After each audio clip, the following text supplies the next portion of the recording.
Clark Kent from the Predatory Lending Network, out with this news that the FBI wants Apple to give access to a cell phone of a county employee that murdered 14 people in a terrorist attack last December. But Apple is refusing to do so amongst privacy concerns. Now, what do you think about this, sir? Personally, I don't think it's the FBI's business what anyone in the public does. I think that in this certain situation, I'm not totally sure why Apple's not giving away the password, because it's just this one phone and this one incident. But I think generally that's something I'm glad that Apple's not doing. I'm glad that they're not giving away people's passcodes, because that is an invasion of privacy by the government, and it's just wrong. But I'm glad that the FBI is trying to take some initiative into, well, let's try to figure out more about this person, why this happened, how we can prevent it in the future. So I guess it's good intentions. Well, I don't think Apple doesn't have to do it, because they would hack into everyone else's phones, and I don't want my phone being hacked. So I think it was all up to the company that provided the phone, because that was their property. So it's all up to them to figure it out. It's not Apple's fault. I personally agree with it, except for this specific case. I personally feel like if there have been lives lost, and it can be a concern to other people, then I think that it should be allowed, but I don't think that it should be a constant thing. Apple says that if they make a passkey for the FBI for a phone which is now unhackable, anyone can use that passkey at a later date to get into someone's phone. What do you think of this? Ooh, that's creepy. Quite frankly, I don't like that very much. Yeah, that's a little, yeah.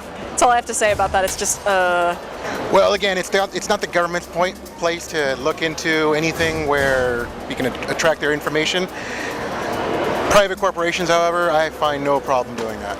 That's the issue I think that it presents, is that I do think that in a case like this, where there is lives have been lost, that I think, yes, it's okay, but on a scale of anybody could, find my information, I just feel unsafe. It's not safe. It's an invasion of privacy. I don't want people finding out who I am sometimes.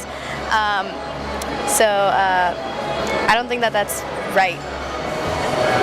So would you say this is similar to the Mutant Registration Act?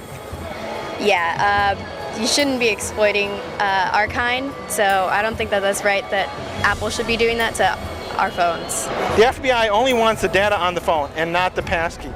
What if they give them the data on the phone but not the passkey? What happens at a later date if another government from another country asks for some info on someone else's phone? I don't know. That's a good question. I don't know what would happen. Yeah, it's a slippery slope. I don't think the government should be taking anything. The government has no right to get into people's private affairs. well, I'm sure that if another government asks, everyone in America would be like, how could they do that? That's an invasion of privacy. But when the FBI does it, I guess it's kind of like, I don't know, if they give the data on the phone and not the passkey, I guess it's fine, because as long as they're just trying to find out information about this specific person, why this happened.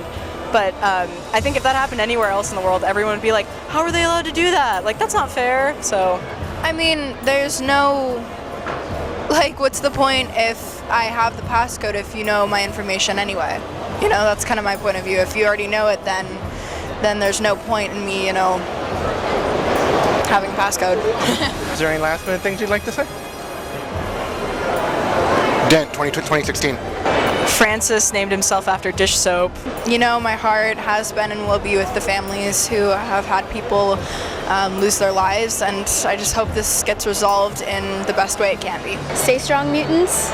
We'll fight this cause, and that's all I have to say. In closing, this is Clark Kent from the Predatory Lending Network saying live long and prosper.